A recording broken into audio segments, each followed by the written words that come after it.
یہ تو ابھی ایام ازاں ہیں، 40 کے بعد 10 اور 8 18 دن کے بعد جیسے خوشیوں کی تاریخیں لگ جائیں گی۔ اللہ خوشیاں آپ کو مبارک کرے۔ جن جن گھروں میں ہے پروردگار جہاں ازدواجی اور شادی کی مشکلات، اللہ ان مشکلات کو برطرف کرے تاکہ بچے اور بچیوں کی شادی میں آسانیاں پیدا ہوں۔ تاریخیں تو ابھی سے رکھ دی گئی ہوں گی، یہ 9 کے بعد اور 9 کو رکھی جائیں گی، اور جب تاریخ ہو جائے گی تو آپ کارڈ پرنٹ کرائیں گے، دعوت نامہ لکھیں گے۔ گھر کی بڑی بوڑھی عورتوں بزرگوں کو بلا کے بار بار، خاص طور سے خواتین کو نام پڑھ کے سنایا جاتا۔ مائیں اور ہمارے گھر کی ضعیف نانیاں اور دادیاں کہتی ہیں ذرا ایک بار بیٹا ہم کو لسٹ پڑھ کے سنا دو۔ اچھا دیکھو تم نے اس کا نام نہیں لکھا، جی نام، جی اماں لکھ دیا۔ پھر آدھا دن بیت گئے، ارے بیٹا ہم سوچ رہے تھے تم دیکھو فلاں کا نام بھول گئے، فلاں خالہ، فلاں پھوپھی، فلاں چچا کا نام تم نے لسٹ میں نہیں لکھا جن کے نام کارڈ جانا ہے۔ کئی دن تک صرف یہ سوچا جاتا ہے کہ کسی رشتہ دار کا نام چھوٹنے نہ پائے، اور جب لسٹ مکمل ہو جاتی ہے کارڈ آ جاتا ہے ایک ایک کر کے، پھر بھی لسٹ کو کارڈ کو ملایا جاتا ہے کہ کہیں کوئی چھپ تو نہیں گیا ہے۔ تم کو قسم دے رہا ہوں تمہارے جوش ایمانی کی، تم کو قسم ہے تمہارے امام وقت کی، اتنی شادیاں کی ہم کرے ہیں، کتنے لوگوں نے سب سے پہلا کارڈ اٹھایا ہو اور کارڈ میں سب سے پہلے امام وقت کا نام لکھ کر کے عریضہ تو بھیجتے ہو اپنی حاجت کے لیے، کس شادی کے کارڈ اور فنکشن اور تقریب کو لے جا کر کے تم نے امام زمانہ کے لیے کسی دریا، کسی نہر، کسی کنویں میں ڈالا، آقا میرے گھر میں شادی کا پروگرام، آقا اگر آپ آ جائیے گا تو میری شادی دوبارہ ہو جائے گی۔ اپنے دلوں کو جواب دیں آپ، بیٹیوں کی، بچوں کی، بیٹوں کی، پوتوں کی شادی کی ہے، کتنی بار امام وقت لکھا ہے؟ کھانا بچ جاتا ہے تقریب کا، شادیوں کا، ولیموں کا، ان کو وہاں بھیج دو، ان کے وہاں بھیج دو، ان کے وہاں بھیج دو، کوئی چھوٹنے نہ پائے، بچنے نہ پائے، خراب نہ ہونے پائے۔ کبھی سوچا کہ خوراک کھانا بھی ایمان کی سلامتی کے لیے دے دیا جائے؟ شادیوں میں دیکھا فلاں نہیں آیا، فلاں نہیں آیا، ان کو فون آپ نہیں آئے، دیر سے آئے۔ کبھی ایک بار بھی مصلی بچھا کر کے سوچا میں مولا میں نے تقریب رکھی ہے، میں نے شادی کا رکھا، آقا آپ آ جاتے، آپ کے قدم ہے پاک آ جاتے تو میرے گھر میں نور آ جاتا؟ سوچا کبھی آپ نے؟ اور بہت سخت اور دل کے آخری بات میں اپنے لیے کہنا چاہ رہا ہوں، اگر آپ نے عریضہ لکھا، کارڈ پہ نام لکھا ہی، مصلی بچھا کر کے اپنے امام وقت کو دعوت دے ہی دی ہے، تو اب یہ خیال رہے کہ تمہارے گھر میں امام وقت آنے والا ہے۔ اور اگر اپنے امام وقت کو تم نے کارڈ لکھا ہے، بھیجا ہے، دعا کی ہے کہ مولا آپ آ جائیے گا، تو تمہارے گھر سے کبھی گانے اور موسیقی اور میوزک کی آواز نہیں آنی چاہیے۔ سچ بتاؤ کہ جس گھر سے گانے کی آواز آئے گی شادی میں، اس گھر میں امام زمانہ آئیں گے؟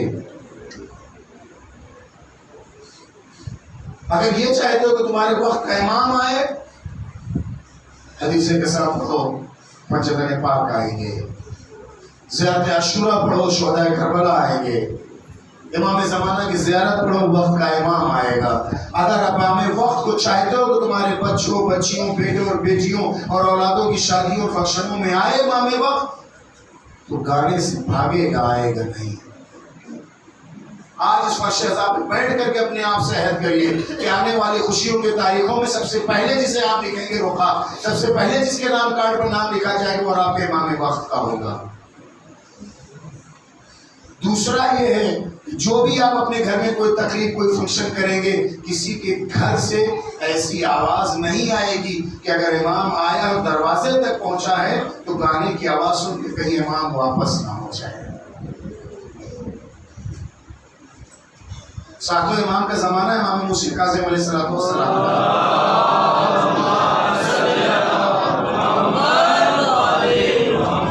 امام گزر رہے ہیں محلے سے، ایک گھر سے موسیقی اور میوزک کی آواز آئی، تیز آواز باہر گونج رہی تھی۔ امام رکے، ایک کنیز کھڑی ہوئی تھی، امام نے صرف ایک سوال کیا، یہ گھر کسی غلام کا ہے یا آقا کا ہے؟ اس نے کہا کہ فرزند رسول، یہ غلام کا گھر نہیں ہے، بشر کا گھر ہے، جو اس وقت بہت مشہور مالدار تھا اور اہل بیت محبوں میں سے تھا، جس طرح سے ہم لوگ بھی ہیں، محبت کا دعویٰ کرتے ہیں لیکن عمل اللہ جانے کیسا ہے، بس اللہ کے رائے سے جس طرح امام وقت چاہیں گے۔ آقا میرے آقا کا فرزند رسول میرے آقا کا نام بشر ہے، اور یہ غلام نہیں ہے، مالک، اور آپ جانتے کہ اتنا مالدار شخص ہے۔ اتنا امام نے کہا اور جواب سنا اور امام آگے بڑھ گئے، کچھ ایک کلمہ نہیں کہا۔ وہ جب کنیز نیچے اتر کے کمرے میں جب گئی تو اس نے پوچھا کہ تو کس سے بات کر رہی تھی؟ کہا کہ فرزند رسول یہاں سے گزرے تھے، امام موسیٰ کاظم، انہوں نے ان سے میں بات کر، کیا کہہ رہے تھے وہ؟ کہا انہوں نے یہ پوچھا کہ یہ گھر غلام کا ہے یا آقا کا ہے؟ تو کہا تم نے کیا کہا؟ میں نے کہا یہ گھر میرے آقا کا ہے۔ اتنا سننا تھا کہ تاریخ نے کہا بشر نکلے اور ننگے پیر باہر گئے، آقا کدھر گئے؟ کہ اس طرح اور آگے بڑھے تو کہا اور آگے بڑھ گئے۔ پوچھا لوگ اس سے کدھر سے؟ امام ہمارے گزرے، کہا گیا ننگے پیر دوڑتے ہوئے بشر گئے، قدموں میں گر گئے، آقا میں غلام ہوں، آقا نہیں، میں نے گناہ کیا ہے، میں نے غلطی کی ہے، میں بہت بڑی غلطی کر دی ہے کہ میرے وہ گھر میں سے آنے والی میوزک کی آواز آپ کے گوشہائے پاک تک چلی گئی ہے۔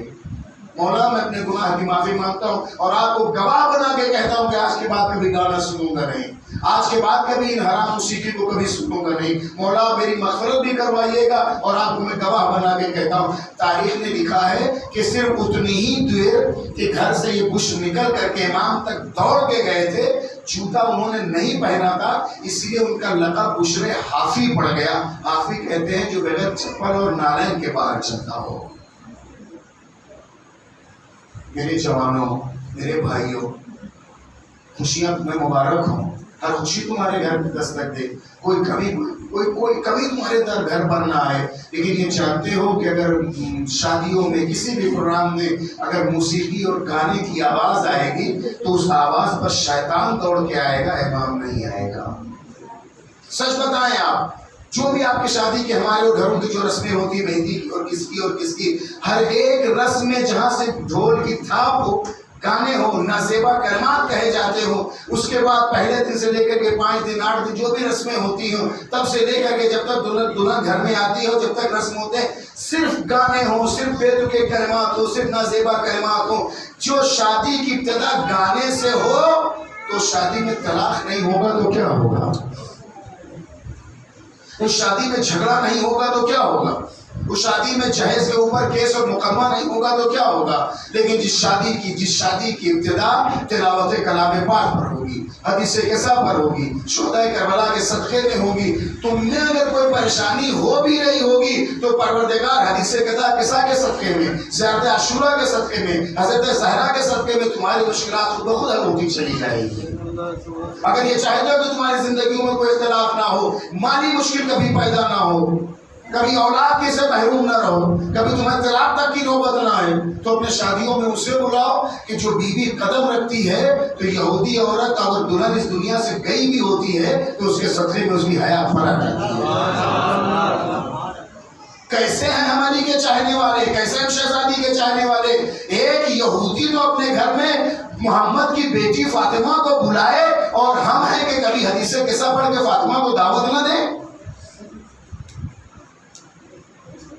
آپ جس شہر میں رہیں، اس کے ایم پی اور ایم ایل اے اگر آپ کے کسی فنکشن میں آ جائے، اتنی سیلفیاں لیں گے، اتنی تصویریں لیں گے اور اتنے بڑے بڑے فریم میں کرا کر کے لے کر کے آپ سوشل میڈیا پہ فوراً اسے فارورڈ کریں گے۔ ایک معمولی سا ایک ودھائک اگر آپ کے وہاں آ گیا ہے تو برسوں تک وہ تصویریں سنبھال کر کے رکھتے ہیں، اس لیے کہ لوگ یہ جان جائیں گے ایم پی ہمارے گھر آیا تھا، ایم ایل اے ہمارے گھر آیا تھا، سیلفیوں اور تصویروں کے ساتھ۔ کبھی دل کے ٹھنڈے سے سوچئے، اگر حدیث قصہ پڑھ کر کے، زیارت عاشورہ پڑھ کر کے، زیارت امام زمانہ پڑھ کر کے امام وقت کو بلایا ہے، ہو سکتا ہے نگاہیں دیکھ نہ پائیں، لیکن قبر میں جانے سے لے کر کے محشر تک ہر قدم پر وہ آنے والا کہے گا جب تمہیں دنیا میں ضرورت ہے تم نے ہمیں بلایا تھا، آج یہاں ضرورت نہ بھی بلاؤ میں تمہارے لیے آیا ہوں۔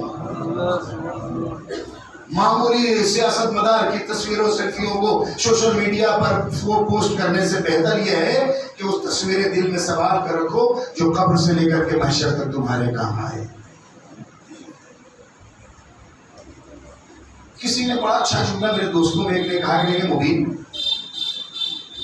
فرشتے اور شیطان دونوں ایک وقت بہت کھلکھلا کے ہنستے ہیں۔ میں نے کہا لیکن تم نے کبھی غور کیا، اتنا تم سفر کرتے ہو مختلف ملکوں کا، خود انسان میں جاتے ہو، دیگر ملکوں میں جاتے ہو، خود اپنے ملک کی ہم لوگ بات کریں کہ شادیوں میں کیا کچھ دھمال ہوتا پوری رات؟ اتنے گانے، اتنے بجانے، اتنی موسیقیاں، جانے کیا کیا، جو ابھی پوری رات تک صرف گانا بجانا ہو رہا تھا، لیکن جب اسی بیٹی کو رخصت کرنے لگتے تو کہتے ہیں قرآن کے سائے میں رخصت کرو. ہے تلخ ہے، آپ سے محبت ہے ہمیں، آپ سے عشق ہے ہمیں. ہم چاہتے ہیں کہ یہ باتیں آپ کو بری نہیں لگیں گی، اور ہمارے وہ ناظرین و سامعین جو ہمیں دوبارہ مختلف چینلوں پہ یا دیکھ رہے ہیں یا دیکھیں گے، یہ دل میں ایسا ہوتا ہے کہ نہیں، گاؤں سے لے کر کے شہروں تک ایک ذرہ برابر پردے کا خیال نہیں کیا جاتا. ساری زیبائی، ساری آرائش کی جاتی، نامحرموں کے نکاح پڑھنے کا خطرہ رہتا ہے. لیکن جیسے عالم دین کو بلایا جاتا ہے کہ اندر آ کے نکاح کی اجازت لے لیجیے، خواتین پہ خواتین گرنے لگتی، مولانا آ رہے، مولانا آ رہے، مولانا آ رہے ہیں. پردہ مولانا سے ہے یا اللہ کے لیے ہے؟ وہ تو جو بھی بیچارہ عالم دین ہوگا وہ خود اتنی نکاحیں جھمکا کے جاتا ہے کہ اسے ڈر رہتا ہے خود کہیں نہ گر پڑے اپنے پیروں سے الجھ کر کے. سارا جس کی نگاہ میں پاکیزگی ہے، پردہ اس سے کیا جاتا ہے. جو نگاہیں خیانت کار ہوتی ہیں اسے کوئی حجاب نہیں ہوتا ہے. اگر یہ چاہتے ہو کہ خوشیاں تمہارے در پر آئے، فرشتے تمہیں مبارکباد دینے آئے. جتنے مجھ سے ریلیٹڈ لوگ ہیں پوری دنیا میں، جب بھی میں سنتا ہوں کہ فلاں کہ کسی خوشی کی کوئی تقریب ہے، یا کال کرتا ہوں یا میسج کرتا ہوں یا وائس میسج بھیج دیتا ہوں کہ بہت بہت مبارک ہو آپ. آپ بتائیے جس گھر کے، جس در کے معمولی نوکر کا نام جبریل ہے کہ اگر بچہ رو رہا ہے تو جھولا جھلائے گا، اگر بچہ رو رہا ہے تو جھولا جھلائے گا، اگر چکی کو چلانا ہے، اگر ماں بہلانے لگی ہے تو جبریل چکی کو چلائیں گے. چھوٹی چھوٹی بات پر آسمان سے دوڑے چلے آتے. جس کے معمولی سے ہرکارے اور نوکر و غلام کا نام جبرائیل ہے، اسے اپنے گھر بلانا نہیں چاہو گے؟ کیا اگر ظاہرہ کو اطلاع ہو کہ میرے حسین کے رونے والے کے گھر آج خوشی ہے تو کیا شہزادی تمہیں مبارکباد نہیں دے گی؟ شہزادی نہیں، فرشتے دوڑے چلے آئیں گے تمہارے در پہ مبارکبادی دینے کے لیے کہ ایک آج علی کے چاہنے والے کے گھر شادی ہے. لیکن اے میرے عزیزو، آسمان سے چلا ہوا فرشتہ جو آپ کی مبارکبادی دینے کے لیے آ رہا ہے، اگر دروازے پہ اکانے کی آواز سنے گا رکے گا یا چلا جائے گا؟ تلخ ہے تو معافی چاہتا ہوں. آپ نہیں، میں تو اپنے ناظرین کے لیے کہنا چاہتا ہوں جو مجھے دیکھ رہے ہیں یا پوری دنیا میں دیکھیں گے. چاہتے اگر یہ ہو کہ تمہارا امام تمہارے در پر آئے تو ایسا کچھ کرو کہ وہ خود چل کر کے آئے. صدقہ اپنی حیات سے پہلے ستاروں کا کام یہ ہے کہ اگر سورج سلامت ہے، اگر سورج سلامت ہے تو چاند اور ستارے خود بہت سلامت رہیں گے. اگر تمہارا مسیحا، تمہارا امام وقت اگر سلامت ہے تو تم پر کوئی آفت و بلا آنے والی نہیں ہے. اپنی حیات اور اپنے بچوں اور اپنی اولاد اور اپنے عزیزوں کے صدقہ نکالنے سے پہلے نیت، سب سے پہلے نیت تو سب سے پہلے میرے امام وقت کی سلامتی کے لیے، ان کے سلامتی کے صدقے میں اس کی سلامتی چاہتے ہیں. سورج سلامت ہے تو ستارے خود بخود سلامت رہیں گے.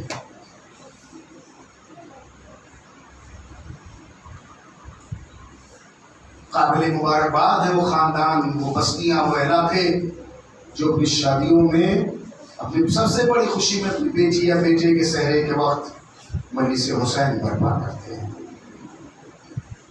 وہ گھرانے جانتے ہیں کہ اس بہانے سے شہزادی کو بلانے کا اس سے اچھا کوئی بہانہ نہیں ہے. کربلا کے بعد جب ایک چاہنے والے نے چوتھے امام سے کہا، مولا میرے بیٹے کی شادی ہے، آپ تشریف لائیے. تو امام نے کہا تھا تمہیں پیشگی مبارکباد دیتے ہیں، لیکن بھیا کربلا کے بعد ہم نے عام شادیوں میں شرکت سے اپنے آپ کو دور کر لیا ہے. مولا اگر آپ نہیں آئیے گا تو ہماری خوشی کس نام کی؟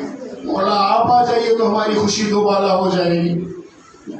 آپ سب نے ہے نا امام نے جملہ کہا تھا، کہا اگر تم ہمیں بلانا چاہتے ہو تو میرے باپ حسین کی مجلس منعقد کرو.